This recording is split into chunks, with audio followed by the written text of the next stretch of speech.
Well, as Colorado families struggle to afford or even find childcare, a preliminary version of President Trump's budget proposal could make that even tougher. I'm glad you're with us this Wednesday night. I'm Shannon Ogden. And childcare centers all across Colorado are now bracing for potential cuts to the Head Start program. Denver 7's Claire Lavazurio shows us how this could impact the thousands of families who rely on it. In the town of Milliken, these children are the future.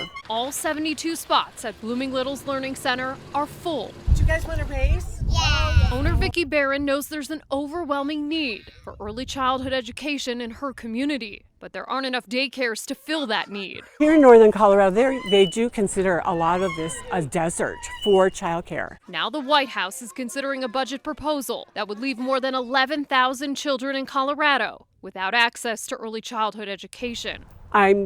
I'm concerned. The Project 2025 proposal would get rid of Head Start, a program founded in the 1950s that offers childcare and preschool education to low-income families. In this policy blueprint, the administration calls the program fraught with scandal and abuse. Executive Director of Colorado's Head Start Association, Heather Friends, says the program relies on nearly $120 million in federal funds annually. So we have 60 years of evidence that Head Start improves the lives of children and families through multiple measurements, like reducing the involvement in the child welfare system and improving behavioral outcomes. She says dismantling the program will impact more than just Colorado's kids. For our families, many of them work at Target and King Soopers and Chick-fil-A, or they go to school. So I think we're going to see people leaving the workforce. Denver 7 reached out to a White House spokesperson Wednesday for a comment on the proposed cuts. So far, we haven't heard back. In January, a freeze on federal grants left several Head Start programs in limbo,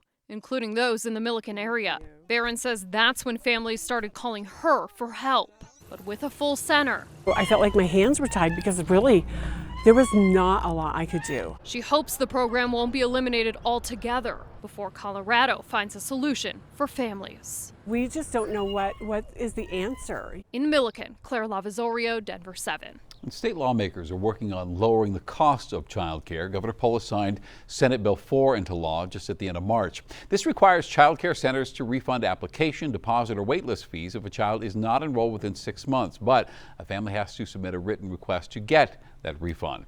Another child care related bill just failed in the state Senate. House Bill 1011 would have imposed additional regulations on daycare chains run by private equity investment firms. Now, the House approved it. The Senate rejected it on final vote. Opponents say it would have deterred daycare operators from opening more facilities, but the bill sponsors argued these firms are driving up child care costs because they are solely profit driven. Well, if you can afford child care, finding it's another challenge, but I want to share this website with you. It's called Colorado Shines. It's from the state. It allows families to search for different child care programs based on their needs. You can find options based on location. You can filter then by rating. You can also view complaints about each facility.